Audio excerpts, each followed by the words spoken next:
from Hollywood and the four corners of the world.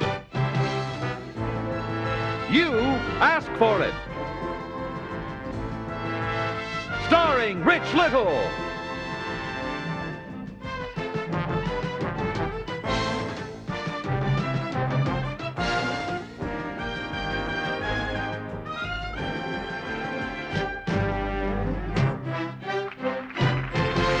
Here's the star of You Asked For It, Rich Little.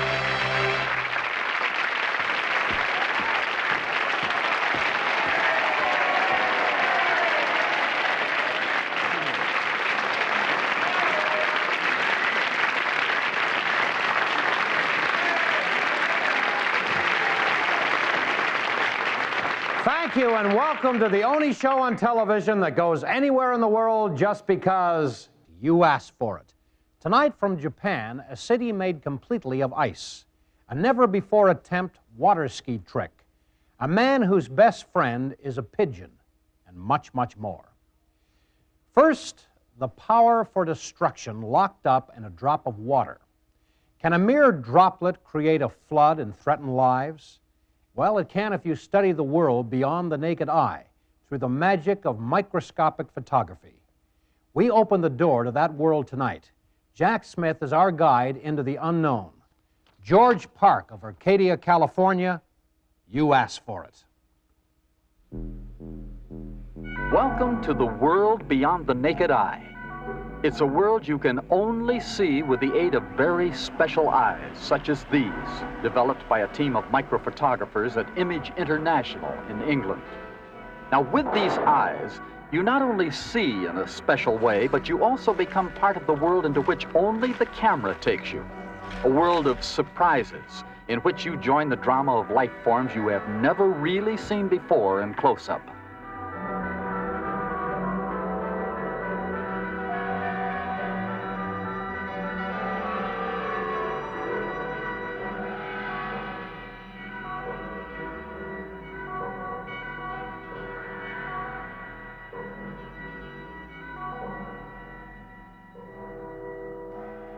The camera can not only take you into a micro world, it can also become your personal time machine.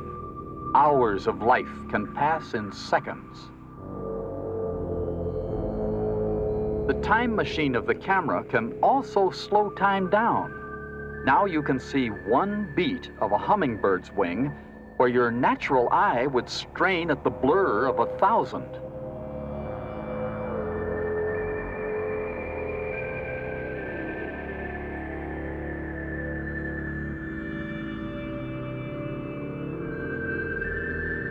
Everything is relative to the camera. Time and space depend on the cameraman's whim. If he so wishes, he can combine the techniques that we've seen and tell a story that can be told in no other way.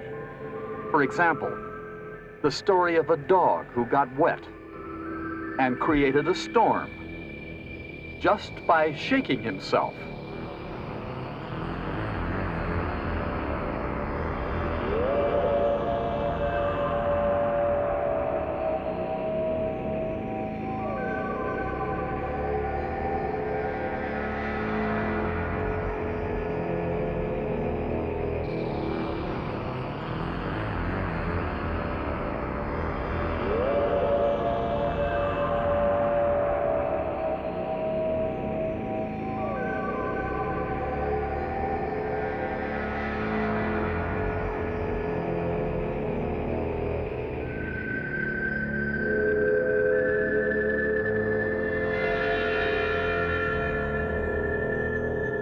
These are some of the things that you can see in a special world beyond your naked eye, because you asked for it.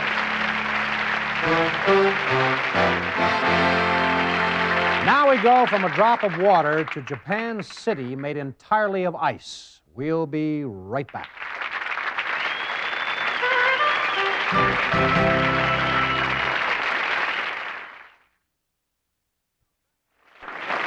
And now, back to Rich Little. Do you know that the Statue of Liberty in Washington, D.C. are not in the United States? Well, not these, anyway. Now, Now, they're in Japan, and they're built by hand entirely of ice. On the northernmost island of Japan, the winter snow is so deep the local residents have become the world's foremost experts in snow and ice sculpture. Tony Thomas is our guide as we go to Sapporo, Japan. And Leanne Smith of Norman, Oklahoma, you asked for it. For almost 30 years, the city of Sapporo on the island of Hokkaido has held a snow festival every February. Nature usually cooperates by dropping heavy snows, so with plenty of raw materials available, work can start at the festival site in the heart of the city. 4,000 truckloads of snow are needed to build the unique sculptures.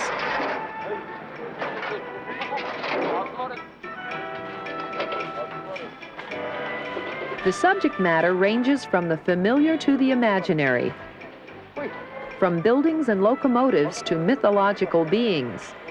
Sub-freezing weather keeps the sculptures from melting.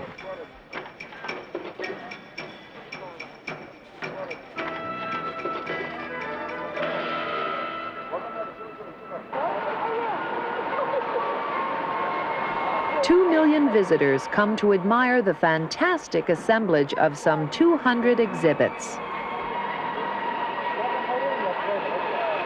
To children, the festival is an incredible fairy tale world come true. Adults are equally awed by the immensity and charm of the displays.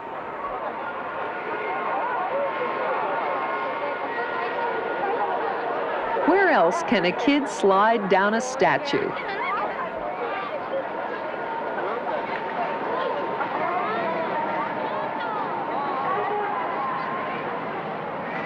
Or a photographer take pictures of a winter wonderland beyond description.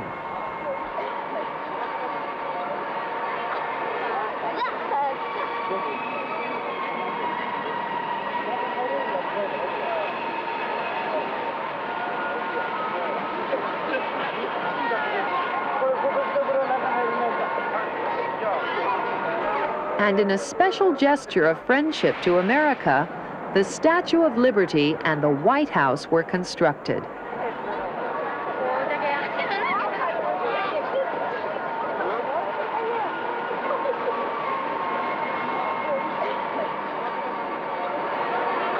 At night, the festival becomes a fantasy dream world.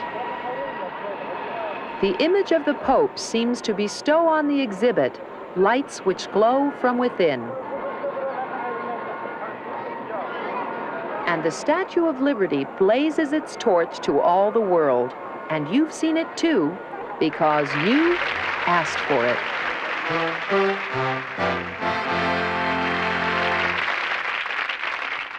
Well, this is Ronald Reagan.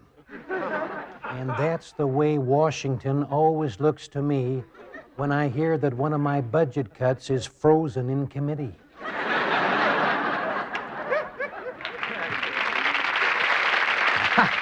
Thank you. Fantastic water skiing tricks. There's nothing like watching a great polished performance. Whoops. There is one thing better than watching a polished performance, and that's getting behind the scenes to watch a great act in rehearsal. Well, tonight, for the first time on TV, Cypress Gardens, Florida, reveals a brand new act, and let's watch it being put together. Jack Smith calls the shots, and Michael M. Noyce of Anderson, South Carolina, you asked for it. This is Cypress Gardens, Florida, the water skiing capital of the world. Today, especially for You Asked For It, their super skiers are going to attempt stunts that no other athlete has been able to perform. 21-year-old Jimmy Casata will attempt a 720-degree helicopter jump. Now, great skiers can spin around only once in a 360-degree turn. But Jimmy is the only skier in the world who dares trying to twirl around twice. Uh-oh, there he goes into the drink. But Jimmy is nothing if not determined. Maybe he remembers that old Fred Astaire song which talks about picking yourself up, brushing yourself off, and starting all over again. That seems to be Jimmy's theme song.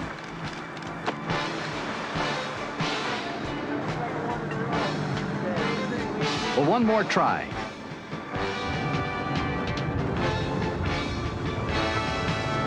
And he did it. Absolutely fabulous timing. Another first for Cypress Gardens.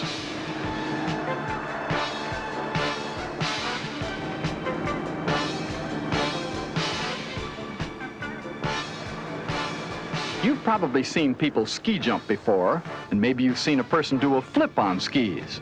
But have you ever seen 5 men do a forward flip at the same time?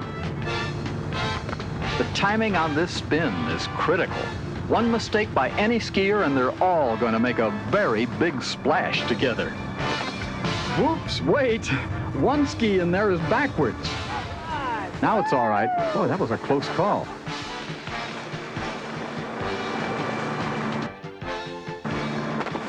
Perfect. Another Cypress Gardens first.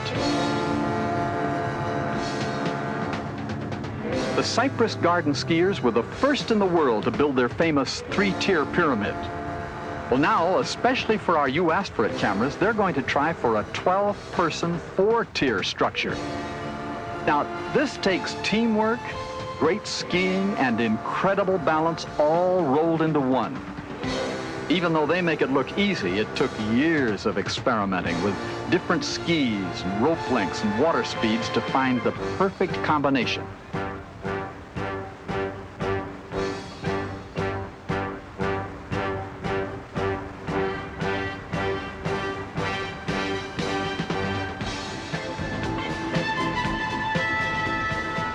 It's a beautiful sight, and only the Cypress Garden skiers do it.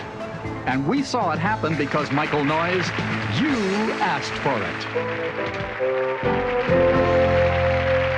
Hi, this is Bob Ski Nose Hope telling you that's my kind of sport. Of course, I only go skiing, though, when I have plenty of still water and plenty of Blue Cross. And I can find a lake with a hill on it. Next on You Asked For It, a man whose best friend is a pigeon.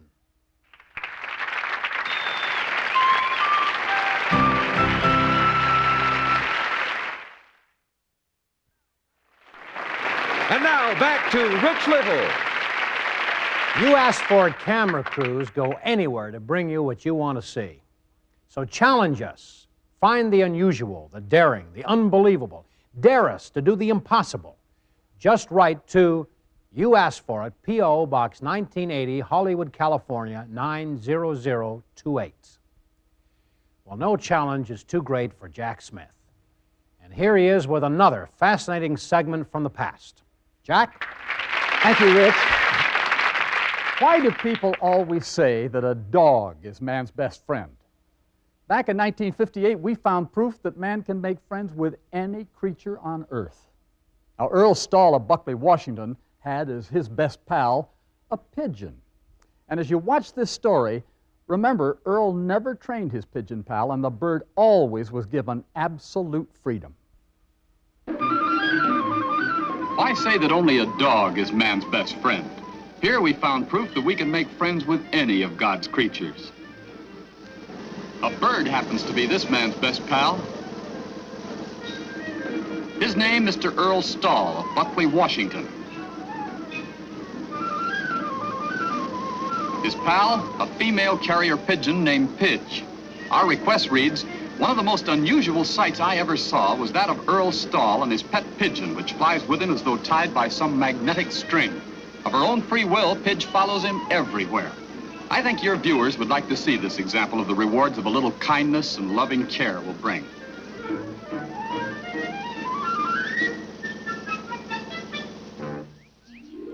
You couldn't find a more ideal home life for either man or bird. But Earl never keeps Pidge in a cage or a pen. She has absolute freedom. She'll fly off through the trees like any bird. But she has nothing to do with other pigeons. He doesn't have to wait long for her to show up. She comes only to him, no one else. Earl's wife understands. Earl never made the slightest effort to train Pidge. This was all her own idea. The perfect way to win a creature's love, we know, is with food. But how many would take it like this?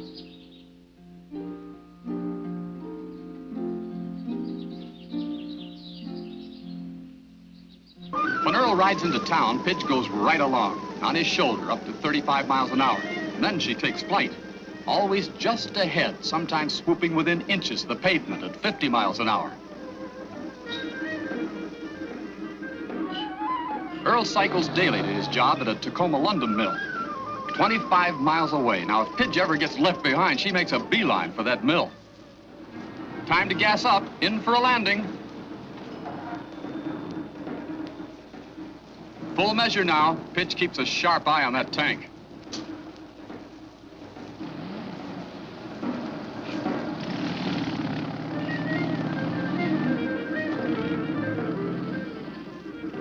Earl and Pidge have been going to town this way for the past 2 years, so the sight of a man and his pigeon pal's no great surprise to anybody. All the townspeople know Pidge by name. The friendly wave is for both of them.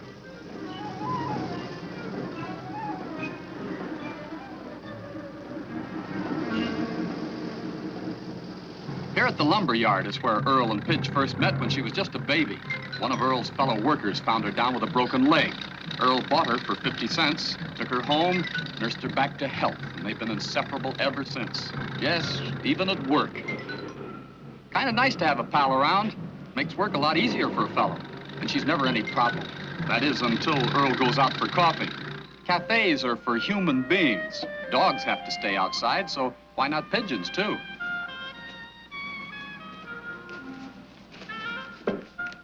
This is one of the few times of the day when they're separated, and neither one likes it very much. But then a guy's got to have coffee once in a while.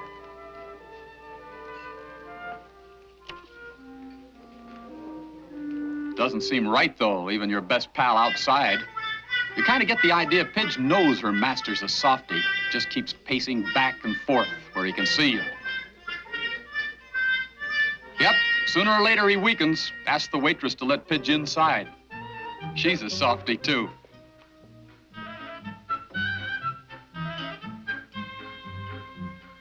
No hard feelings, pal. Now, how about something to eat?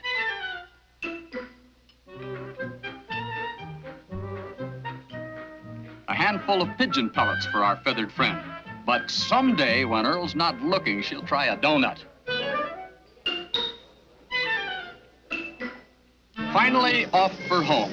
It was a wonderful visit for yours truly and our camera crew along the green highways of Washington to see what it's like to have a pigeon for a pal. We're glad you asked for it. Jack, I must tell you, I have never seen anything like that before. Gee, neither had we, Rich. Earl Stahl and Pidge formed some kind of a bond that I've never seen duplicated. But you know something? What's that? That pigeon, to me, looked people-toed.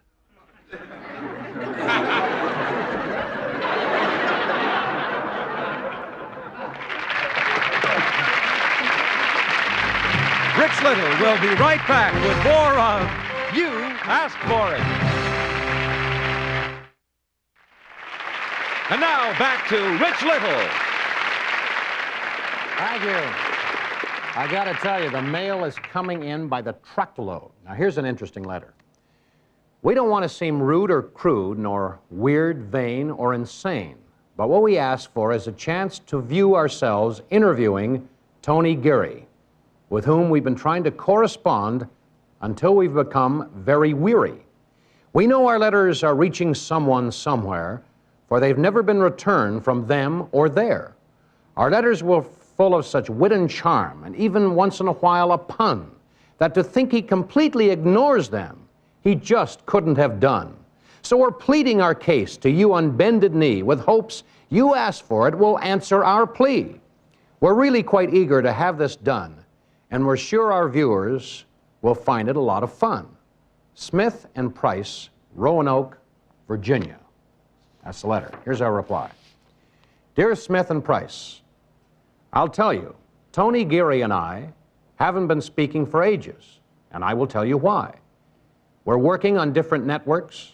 We're working on different shows. We both have different outlooks. We both wear different clothes. We're married to different women. We each have different fans. And Smith and Price, though you both sound nice, we don't even know the man.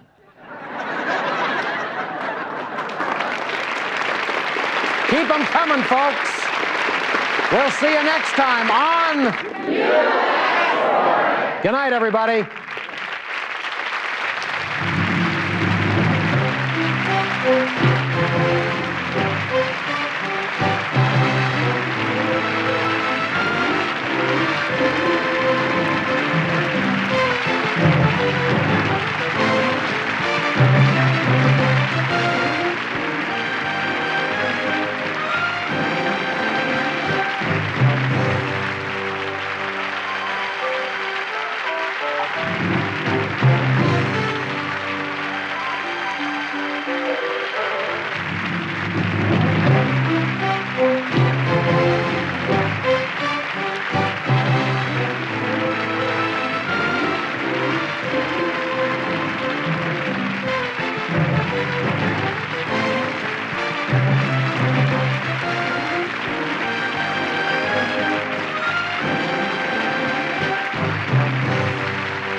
This is John Harlan speaking. You Asked For It is a Sandy Frank production.